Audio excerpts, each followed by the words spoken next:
Hey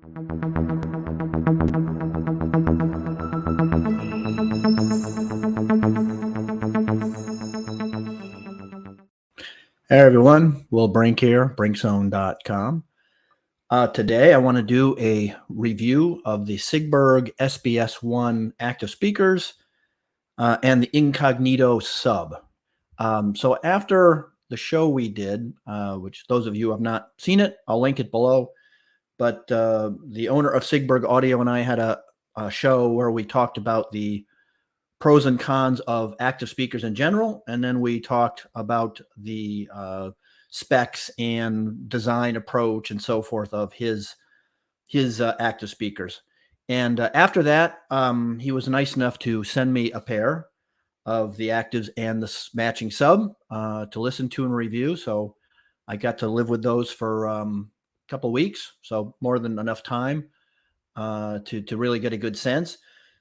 So this is going to be sort of an overview, sort of a 30,000 foot more overview of these speakers and my impressions and a couple other thoughts. And I will link also an excellent review if you want full measurements and additional technical information and all that on these.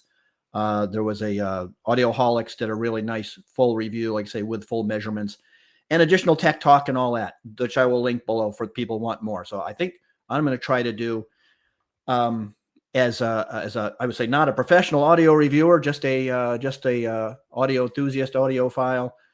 Give my sort of big picture impressions of them, and they are also being sent on to Jay, who's got a popular website for reviewing audio, and I'm sure he will also do a great in-depth job, probably better than I will, of course, as far as specific details of listening and that type of thing. So let's get a little into these speakers because they are really interesting.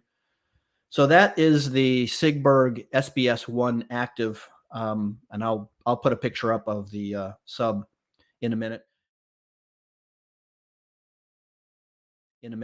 Very handsome little speaker. Let's get into the tech. Then we will get into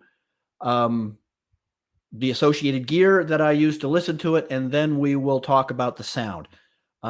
This speaker it's actually not that easy to talk about, I have to say only because it is so completely packed with tech and one sort of something in particular that makes it special that we'll get to. So, but let's just go down the basics here.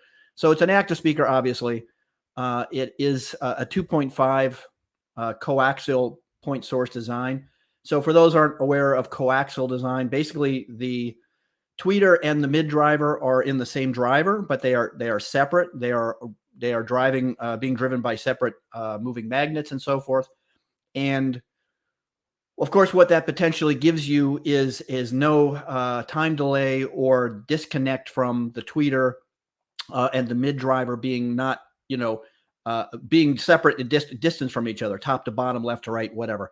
And so that can give you a done well, done right, a coaxial driver can give you a very nice, cohesive sound stage, and it's very pleasant to listen to. And a lot of people prefer and like coaxial design. Now, like everything, there's the pluses and the minuses of coaxial design.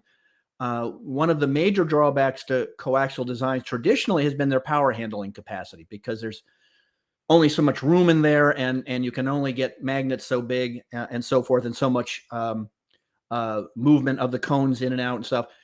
But again, as designs and engineering and materials and so forth have improved, so has the power handling capacity of coaxial designs. And I think you're starting to see more coaxial designs come up lately. And again, at listening levels, at low listening levels, coaxial designs are very pleasant and can be a very enjoyable experience, but they generally do not tolerate high volumes or high power, and that's where they fall short. Clearly, the Sigbergs, via design and materials and so forth, have cured that, because, as we'll talk about in a minute, they can get very loud. This is not just a biamped amplifier. This is a triamped amplifier. There are three separate Hypex amplifiers. And Hypex, if people don't know, has been one of the leaders in Class D amplifiers for, I think, 30 years. So they know how to do Class D amplification. If I hear me sniffling a little bit, my allergies are kicking up today. Anyway, so there are 3 Hypex amplifiers in this amplifier, each driving one of the drivers. So you have the tweeter, you have the mid-bass driver, which the tweeter shares, and you have the mid-bass mid driver below it.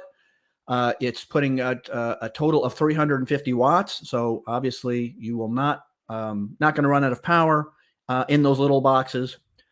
It has active crossover. It has 3 presets, which I'll explain what that means in a minute. And it has a 9-band parametric equalizer, which will allow you to correct your own in-room frequency responses, which I'll explain that in a minute too. So that's the basics of this guy. Let me go down a couple of those tech details, and then we're going to get into some other stuff. So the presets, let's talk about the presets. There are 3 presets that you can activate right away. They're on the back of the speaker. I believe you can also, I'm not sure if you can also do that using the app. I didn't use the app, but anyway, right in the back of the speaker, there's 3 presets, which is using DSP. So there's the reference, sort of the one they expect you to use, which is without grills. I mean, most people, when they listen to speakers critically, they're going to do it without grills. Then there is one that tips up the treble a little bit for those that want to listen to it with grills, because the place where grills tend to affect a speaker mostly is going to be in the upper and the treble. So sometimes you put a grill on a speaker, it can take a little edge off the treble. Some people like that. Some people, if they say they find a speaker, maybe they find it a little too tipped up and they actually prefer the grills on. But this allows you to take a preset and decide, how you want it to sound without having to do anything particularly fancy. So there's the second option, which is with the grill. It tips up the treble a little bit. And then there is a third option, which is sort of more of a laid back, warmer sound. The 9-band parametric equalizer, you have to get to through the app. Now, when we're talking about room correction, having a 9-band parametric equalizer is again fantastic. Which normally, you would have to have external gear to do that. And what it allows you to do, well, there's 2 things it allows you to do. So one, obviously, it allows you to customize the sound that you want just to your hearing. You don't have to have any additional gear to do that. You can tip up or change, whatever sound you want to really customize that sound. However, if you have the knowledge and you have the tools and you have the software to actually have a mic, have the software to actually look at the room and see where the anomalies in the room are, and you can actually do in-room frequency response corrections with that equalizer and flatten the room out, which is like automatic room correction for people that know what they're doing and really can. And I don't, to be honest with you. I use automatic room correction that Anthem puts out, and we'll get to that in a second too. But this is a speaker that, with either no knowledge, i.e., you can go use some of the presets to play around with a little bit. And if somebody that has, let's say, a bit more knowledge wants to play around with those with the equalizer, and then for somebody just to their personal sound, and then if somebody wants to get, like I say, deep into it and knows how to really use an equalizer to correct the in-room frequency response, well, you have that too. And that is an awful lot of configuration to get out of one speaker or a pair of speakers without any additional investment in gear and that type of thing. So that's fairly unique. There are some speakers that I believe there are some other brands that have equalizers that you can get into. I don't know about the presets, but we're already setting this speaker aside, I think, as far as how much technology is modern technology that is, it's not emerging technology, but it's emerged. It's already here. But again, there's not that many people that are truly taking advantage of DSP and in-room frequency response correction and so forth. But they're starting to, and this is the future. This is where it's going to be at. So let's talk about what really makes this speaker different. What really sets the speaker apart from any other speaker I'm aware of. And that is the dynamics. That little speaker, and they're not, I wish I should have probably taken a picture of me next to it to get a sense of the size. But you can see again, I'll put Sigberg's page underneath. You can go look at the dimensions. This is a really small speaker. I mean, it's the size of a medium-sized bookshelf speaker. This is not like some big stand mount. It's not a little speaker, obviously, but it's not a big stand mount speaker. To give you an example, like the ATC SEM19 V2s that are my speakers, they're considerably larger. They're truly a stand mount speaker. They may be technically considered bookshelves, but nobody would put those monsters on a bookshelf. They're like 50 pounds. These guys are a good third smaller size. So these are probably a mid-sized a bookshelf speaker by, in reality. But the real standout of what these speakers can do that I'm not aware of any other speaker that can do this, and we'll explain how he pulls this off, is the dynamics. Is the amount of the volume. I think for non-technical term would be how loud they can get, whether we're talking SPL. These guys have been rated at 116 dB, and that is very loud. That's probably twice as loud as anything comparable at that size can get to, give or take, obviously, a few numbers. But to my knowledge, I've never seen or heard a speaker that can do 116 dB loudness, not to use a great technical term. Anyway, now I got to using my SPL meter. I got it up to 95 dB in my listening spot, my sort of typical listening spot, with about 105 dB transients, and that was really loud. That was as loud as I could take it, frankly. I just couldn't get it up to see what the max was, and frankly, I was being blasted. And this was without it sounding compressed. Now, of course, obviously, if a speaker can go loud but sounds awful, well, that's kind of a non-starter. I mean, I should go without saying, but I'm going to say it. We're not talking about 116, dB or whatever of distortion. At least at where I got it to, which, like I said, was 95 dB with a couple of 105 dB transients. It did not sound compressed. It was not complaining. It was not distorting. It was just really loud, and like I say, impressively so. And that's, if anything, that's something of a hallmark of the speaker and part of the design intent for people that want to get such high dynamics in a small package. Now, how do you do that? Because why hasn't anybody else done this? Or I can't think of anybody. If somebody else has done it before, by all means, feel free to correct me. So here's how this works. You can have a small box, you can have big dynamics, and you can have full range, but you can't do all three at the same time. That's physics, and nobody, as far as I know, has been able to break those physics yet. And what Sigberg has done is, what he's gotten is the high dynamics in the small box by cutting off the speaker at 90 hertz. These speakers are designed specifically from the get-go to work with a sub. They are meant to be paired with a sub. They are not meant to be played by themselves as standalone speakers. He makes that very clear on his website. And so you would pick, a sub from his site or use another one. But the way that he's been able to make that happen is to focus the speaker on not trying to be all things to all people and give a full range presentation, but it plays really as a satellite to a sub or two subs.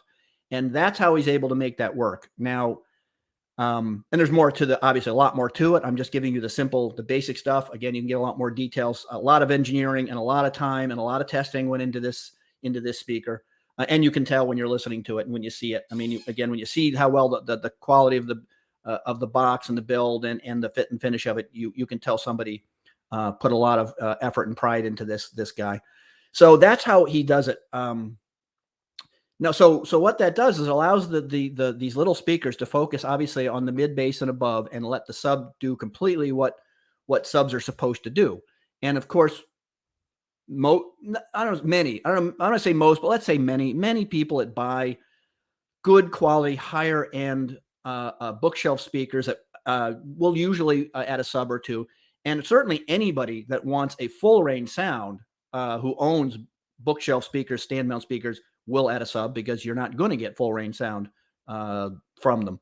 So what he's done is, instead of even trying to I think, even pretend or that these speakers are going to try to be full range. What he's really trying to do is truly eke out the high dynamics and the absolute max amount of mid bass and upper. And remember, most of the music is in the mid bass. I mean, that's another discussion for another day. But there's a lot of speakers out there that actually fall short in that area. And I actually mentioned that again during my ATC 19 review of what's going on there, where speaker designers, especially at these sizes, have to make choices. They have to make choices because, again, something has to give. Physics forces you to make some hard choices.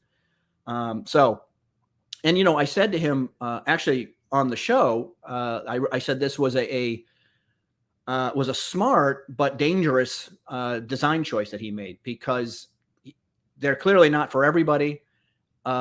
They're definitely for people that, again, want high dynamics and a real focus on mid bass and upper treble, and don't want to take up a lot of space and are willing to pay for it. But it's a dangerous, again, it's a bit of a dangerous choice to make. But I think it was a very smart choice. I totally get where he was coming from and why he's doing it. But I think there's going to be a little bit of a hump there for people to sort of make that jump. But again, I think I'm being very clear. He's been very clear that these speakers are built, designed, intended to be combined with a sub. So that's how he gets 116 dBs of clean, open, powerful little speakers, in these little tiny boxes.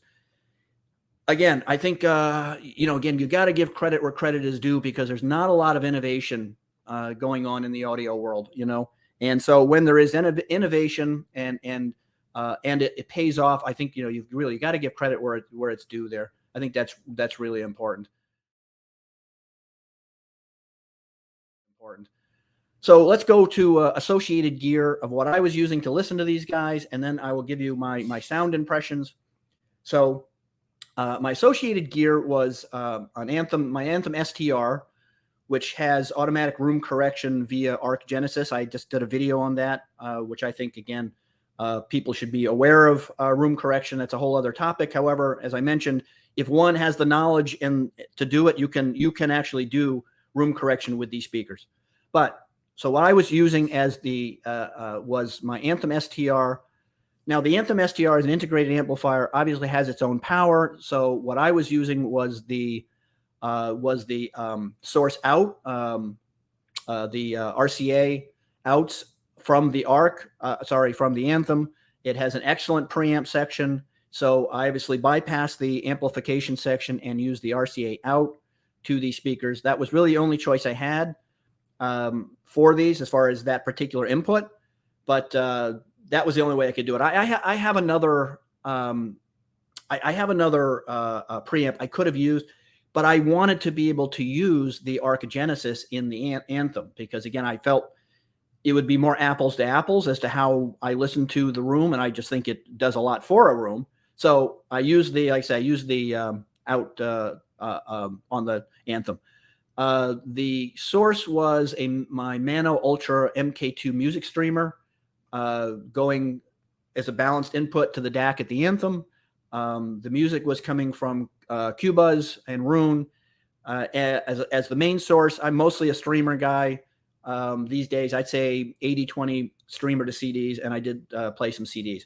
I think that if anybody has done it correctly and has gotten used to modern streaming, that if set up correctly and using good gear and all that, it sounds about as good. It sounds about as good as you're going to get. It can even exceed.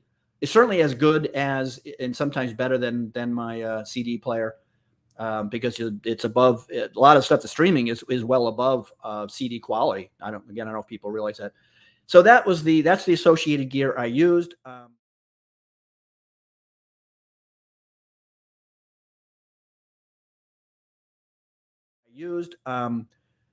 The analog out of the Anthem. It should be noted, however, the input choices of the SBS1 are basically everything you could ever want. You've got balanced, you've got analog, you've got digital. I would have given the choice. I would have gone balanced. I didn't have the Anthem has a ton of input, balanced inputs and everything, but its output, obviously, they're not expecting people to do what I did. I'm happy they even allow me to do it at all, but that they allow you to use that they have an output from the preamp of the Anthem is testament to them. However, they don't have a whole bunch of output, so I had to go that route. So, given the choice, if I was to own these speakers, the SBS1, I would definitely use balance inputs to it. But having said that, so that was the associated gear that I used to listen to these guys. So let's get into the sound. Obviously, I'm assuming at the end of the day, that's what people sort of want to hear. I always tend to start off when I'm listening to speakers, or any gear, but especially speakers. I always tend to start off with female voices, music that is predominantly female voice, that is, doesn't have a lot of other instruments with it. I want to really get that tonality. I think that speakers that do female voices really, really well are generally good speakers all around. And I think it's sort of the litmus test for a lot of speakers kind of fail the tonality of a female voices. So I always start that way. And so I like to listen to like Paula Cole, Nora Jones, Sheryl Crow, as music that is like Nora Jones is usually often just her and a piano. Sometimes it's her and another instrument. Also, these tend to be very highly recorded. The recording quality, the production quality of their stuff tends to be really good. So again, I'm always looking for the highest quality sound, the highest quality master, I guess, from it. The female voice coming from these speakers was very, very neutral. It was very natural. It was, I think, again, somewhat due to that coaxial design kind of right there in front of you. Imaging was really outstanding. I don't think positioning of these speakers now was probably not perfect for emphasizing some of what could have been the stronger points of these speakers. The one thing is I don't have like a dedicated listening room like most of you listening. I think there's probably, there's a few percent of us out there that have like a completely dedicated listening room where everything is perfect. Everything's set up just the way you want it. You can put the speakers exactly where you want it. Well, I'm not one of those people anymore. Actually, I used to be, but I had to move. And so my listening space is good. It's not the best I've ever had. It's not the worst I've ever had. But I think that I probably could have moved those speakers around, or if I had a different listening space, probably could have pulled a little more of that out of these speakers. But I still will say that the separation, the clarity with female voices and a piano was very open. It was really enjoyable.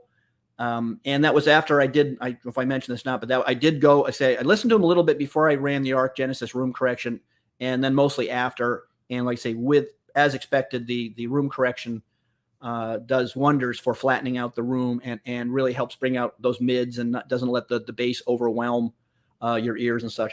So female voices, fantastic. I really thought, again, in a very neutral sound, almost a little laid back. If I was to give it a signature, I think a lot of times people expect or worried about the Class D amps, active speakers being maybe a little overly aggressive, and they can be. I didn't find that with these guys. So next, I went on to male voices. My sort of preference of male voices are sort of more in the laid back, starts to bring in more instruments, start to get more bass with it. I really like Seal. I listened to multiple Seal tracks from some of my favorite Seal albums, from his first to his most recent. I did so both through my CD player because some of them were not available online streaming. I pulled out my old collection. I like Maxwell. If you're not into Maxwell, one thing about Maxwell, he's a very diverse artist in that, he tries what I like about Maxwell is one album will be okay, another will be fantastic, because I'll give him credit. He does try. He has a sound, of course, But the other thing about Maxwell is his stuff also tends to be production value tends to be really good. The stuff can sound really nice. Seal, so-so, hit or miss. Some of the Seal stuff is decently recorded. Some of it is not great. I can't remember any of it where I thought it was outstanding in terms of the production value, the studio production value. I actually said that to him once. I had a conversation with him about that once. But I was backstage at his concert. I also put, so I went through some jazz, some classical.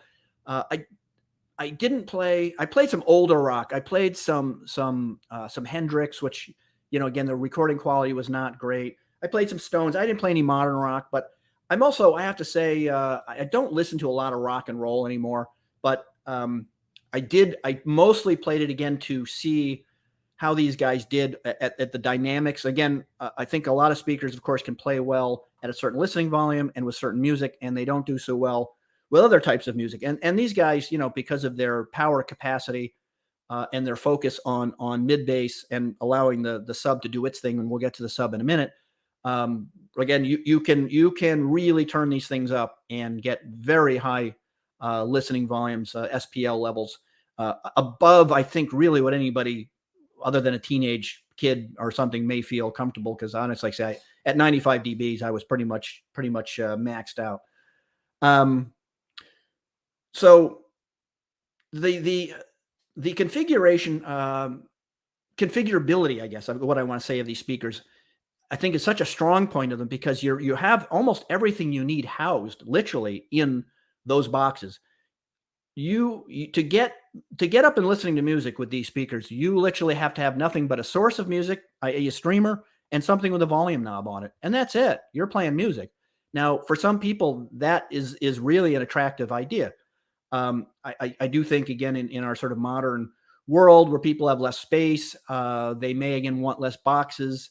They may want less cables to look at and all that. This could be an excellent an option in that respect. And anybody that's looking towards also going to actives in the future, which I'm one of them, I think, again, this would have to be on the short list. So let's talk subs.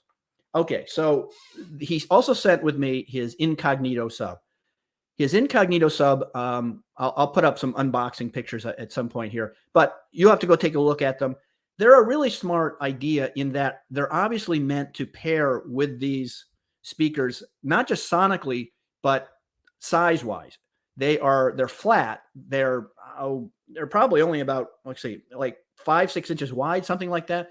It's a flat box that is designed to either lay flat on the floor, not flat, obviously a few inches off, and have the sub driver downward firing onto the floor, or it can be put up against a wall intentionally.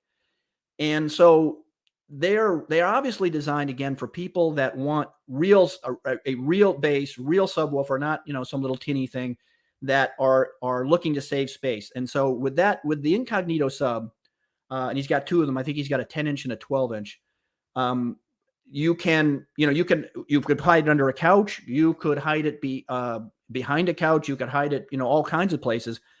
And if you have the white one, you can see I've got the white satellites. If you had a white one and you have a white corner, you can basically put that Inkognito, that white Inkognito sub, up against the wall in the corner, and it basically disappears. So I think from a design perspective and intent is really a smart idea, and it's obviously meant to complement not just the sound of these speakers, but the intention of getting big sound from small spaces. So a really smart idea. When I matched them up, I thought the sound was good. I thought the sound was quite good, but I'm going to be honest here in that I'm already a little biased. I do want to be honest up front before we go into this next part. I am not a fan of downward firing subs, or non-directional firing subs that are firing from the side, reflecting off things. I really like forward firing subs, and I have never found a downward firing sub or non-directional sub that I liked for music. Now I understand again that the lower frequencies are non-directional and you're not supposed to know where they're coming from and all that. Well, I don't agree in that. that may be true strictly to your ears, but bass is something is also a physical sensation. It's a visceral, when a big bass driver from a sub, hits a kick bass or something, you feel it. It's a visceral sensation, and I like it. I mean, to me, it's really part of the music, because if I was sitting at a concert, I was sitting in front of something. It's really is part of it, and so I'm just not a fan in general of downward firing, sideways firing, wall reflecting subs up front. So what I'm getting to there is, I thought for that design, it sounded great. I think most people would be perfectly happy with it. I think that, especially again, if you were to use this, I didn't even get to home theater. I mean, if you were to use these speakers and a couple of those Inkognito subs, um, and a couple of rear, obviously, whatever your 5.1, 8 point, whatever. I mean, they've gotten so big. I think you would have a really amazing home theater with these guys. And I wasn't even thinking that. I only use these for 2-channel. I'm not doing home theater these days, and I will get back to it. But again, I think in that setup, now you're talking about a couple of those Inkognito guys. Like I say, you might have one behind the couch. You might have one hidden in a corner. Absolutely, I would expect it to be phenomenal. Having said that, so what I did was I listened to the SBS ones with the Inkognito sub for, I don't know, about a week. And then what I did is I took the Inkognito out and I put in my sub, my personal sub, which is a Velodyne HGS 15 sub, which is an older sub, but a phenomenal sub. Anybody that's ever heard or owned that sub knows what I'm talking about. But you have to understand, Velodyne was making high-end, high-powered musical subs decades before anybody else was. And they were really the leader in that area. They disappeared for a while. Now they're back. I hope they come back. I'm glad to hear they're back. But anybody that knows the Velodyne, but their HGS sub in particular, knows what a amazing sub that was. And it's still my favorite. I've had it over 20 years, and once in a while I get the sort of hair to maybe that's something I should replace. And I don't find anything I listen to that is surpasses that sub. I'm sure they exist. I'm not saying I've listened to them all. I'm just saying that that's, if you can find one of those used and that's been refurbed, buy it. Anyway, so I found that by swapping out my sub for the Inkognito, I thought it was an enhanced experience. I thought, and it really blended nicely. You have to understand again that the quick talk on subs. You have audiophiles, 2-channel audiophiles that hate subs because, frankly, they've either never heard a really good musical sub that was properly incorporated. That's a big one. Or, most subs are they're not musical subs in that they're fast enough, accurate enough, powerful enough and set up properly to keep up with small, fast moving drivers of high quality bookshelves. And so they don't sound good. We're not talking about home theater subs that, thump, thump, bang, bang, boom, boom. This is a very different experience. So having said that, I preferred the sound of the SBS ones with my subwoofer. I thought it was an enhanced experience for sure. So having said that, Sigberg does offer a more traditional forward firing cube design sub.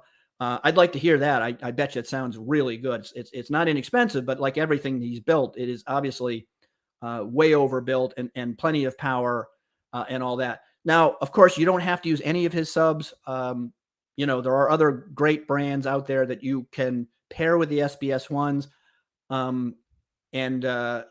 But remember, if you do that, do not pair them. Don't try to save money by pairing them with some inexpensive, run of the mill home theater sub or something. You would definitely want to spend the money for a brand that is known again for its musicality and its ability to sound great with 2-channel, of which there's a bunch of them. I can't say enough about Velodyne, but I don't have any experience with their new stuff. I would expect their new stuff is just as good or not better than their old stuff, but I have no experience. So that's my FYI. That's my only thought there. And again, I have an inherent bias to, like I say, downward, sideways firing subs. So let's conclude.